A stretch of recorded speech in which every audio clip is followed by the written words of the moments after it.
Todos conocemos a nuestro más grande poeta y escritor peruano, una de las más altas cumbres en la literatura universal y expresión poética del Perú, César Vallejo.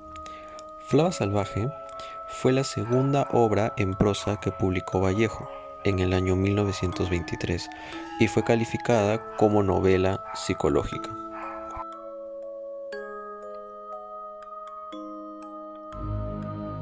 Santiago de Chuco, un pueblo ubicado en la Serranía de la Libertad, fue hogar del más profundo y trascendental poeta peruano, César Abraham Vallejo Mendoza, nacido en un 16 de marzo de 1892 en esta hermosa ciudad.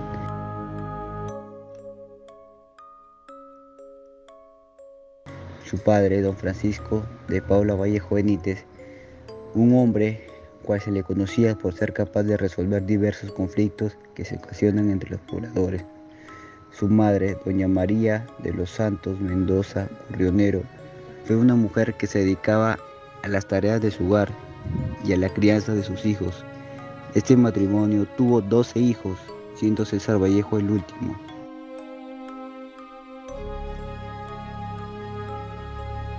¿Creen en la superstición o han escuchado de ello? ¿Quieren conocer más del tema? ¿Son amantes de la lectura? Pues bien, hay un autor que plasmó una novela y el título fue Fábula Salvaje. En junio de 1923 se publica la obra Fábula Salvaje, que contiene 49 páginas. Anteriormente, Vallejo había publicado Los Heraldoneros en 1919 y luego Trilce en 1922 y posteriormente Escala en 1923, y además de muchas obras que realizó en su vida.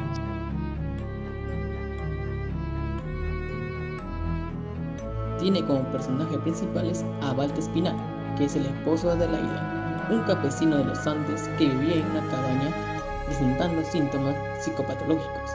Adelaida es la esposa de Balta, una mujer dedicada a su hogar, queda embarazada y es víctima de las alucinaciones de Balta, que sospecha de una infidelidad, atormentándose con los celos enfermizos que él presentaba.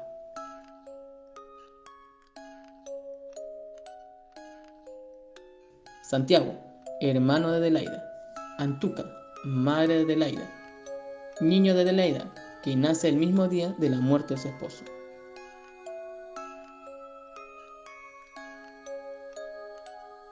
Nos sumerge en la sierra peruana, donde un campesino trabajador llamado Balta Espinar comienza a percibir poco a poco cambios en su vida, a base de sombras y miedos, donde se siente perseguido por un ser fantasmal, a tal punto que empieza a delirar y a entrar en un estado de psicosis, violentando contra su esposa embarazada, alejándose de su hogar, llevándolo así al suicidio, la muerte.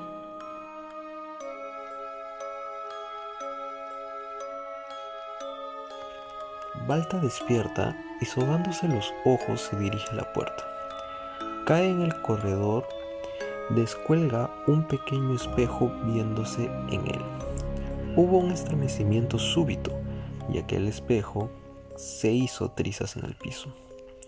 Balta, quedando pálido y temblando, volteó rápidamente la mirada hacia atrás y a todos lados como si alguien le estuviera observando.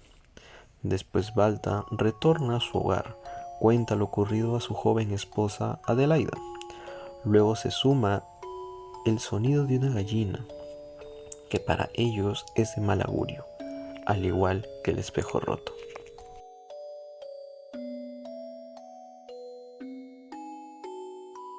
Adelaida era una mujer dedicada a su casa, siempre ocupada en sus quehaceres.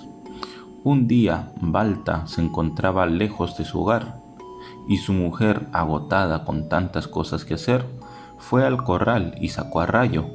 Atándolo fuera del patio, empezó a pelarlo mientras cantaba una canción con su linda voz. Cuando de repente llega Balta y le dice: ¿qué estás haciendo? Y ella, viéndole, echó a reír, diciendo: ya está terminado. Se conmovió y le dijo que ¿qué tal mujercita? Ella se reía dulcemente y él se quedó admirándola.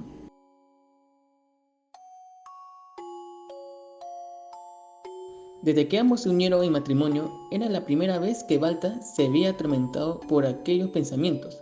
No logró dormir esa noche y todo eso empañaba su felicidad. En la mañana, mientras Balta se miraba en el espejo, divisó una sombra que pasó por detrás de él. Se estremeció de los nervios y derribó el espejo, no logrando ver a nadie. Creyó que había sido producto de un desvelo. No quería dar importancia al hecho, pero no podía quitarse encima aquella intriga. Al día siguiente, sin mencionar nada a su mujer, decidió comprar un nuevo espejo para ver aquella sombra rara y vio que no pasaba nada esta vez. En el transcurso de septiembre, cuando empezaban las cosechas, Adelaida ya no podía cargar la alforja. Le daba a entender a su marido que estaba embarazada. Al parecer del mes de julio. En ese instante, Balta recuerda el suceso del espejo que también había ocurrido el mismo mes.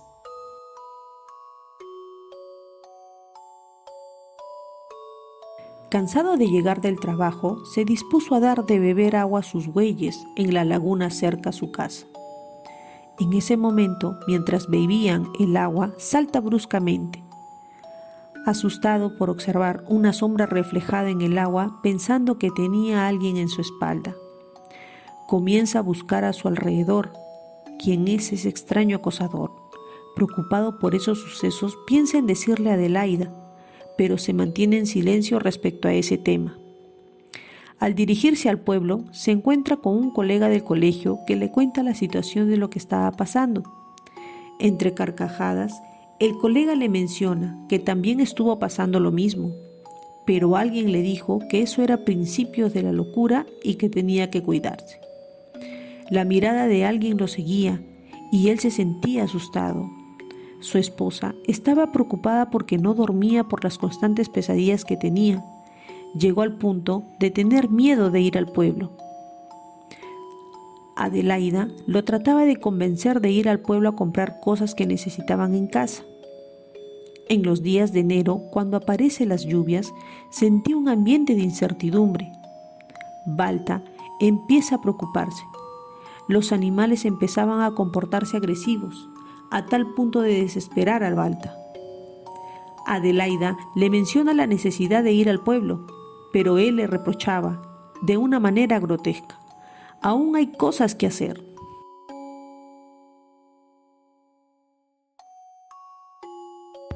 Balta se dirige a su dormitorio, caminó varios pasos y poco después volvió a salir.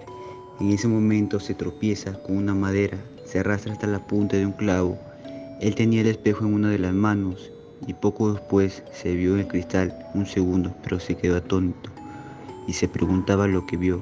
¿Fue una imagen desconocida o la suya? Él miró a todas partes de manera tranquila. En ese instante no creyó haber visto algo extraño en sus espaldas, como en otras ocasiones. Era su propia imagen la que veía, porque no era otra. Sin embargo, toda la sensación inexplicable y absurdo del diseño de otra persona en el cristal durante estos sucesos, Balta poco a poco empezó a tener la idea de que alguien le seguía los pasos.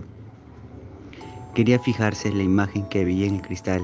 Él empezó a acelerar a su esposa Adelaida en cada retorno al pueblo. Tuvo un fastidio extraño que lo alejaba de Adelaida. Cada vez, todo lo que sentía hacía buscar la soledad, quedando distraído y cabizbajo. Mirando hacia el abismo, sus pensamientos eran continuos al creer que su mujer amaba a otro.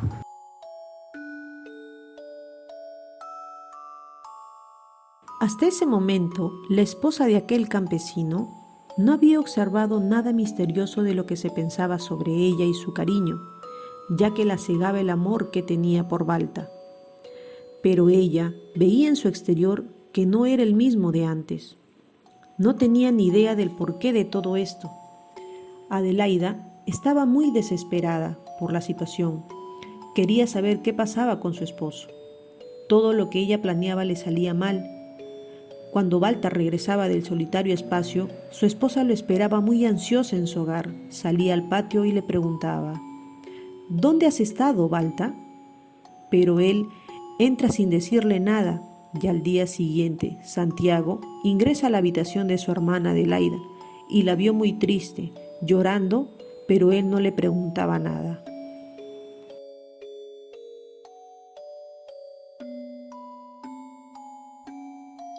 Loco por los celos, Balta toma a su mujer y la cuchilla sin compasión alguna. Poseído por el olor, preguntaba si se encontraba bien luego de esto. Y él le gruñaba y lo reclamaba. ¿Qué había hecho él para que la vida lo tratase así? Si él nunca había sido un holgazán ni un vicioso. Con una voz de adoración, su esposa Adelaida se acercó hacia Balta y le dijo: «¡Oye, Balta, por Dios!». Y él le respondió: «Déjame, déjame». Ella se arrodilló ante su esposo y se puso a llorar inclinándose. Y después, Balta se retiraba hacia aquel abismo donde estuvo antes precipitadamente por sentir la presencia de alguien. Cae al abismo y al mismo tiempo nace su hijo. La obra muestra una época de oscuridad para las mujeres. Eran sumisas y se dejaban maltratar debido a la cultura machista de aquel entonces.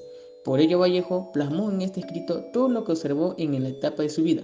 En la actualidad el libro nos da a entender la importancia que tienen los derechos humanos, los valores y principios del otro sin importar la raza, el color, el sexo, que de igual manera se deben seguir implementando en la sociedad para el bienestar de todo y dejando atrás la superstición de la población antigua.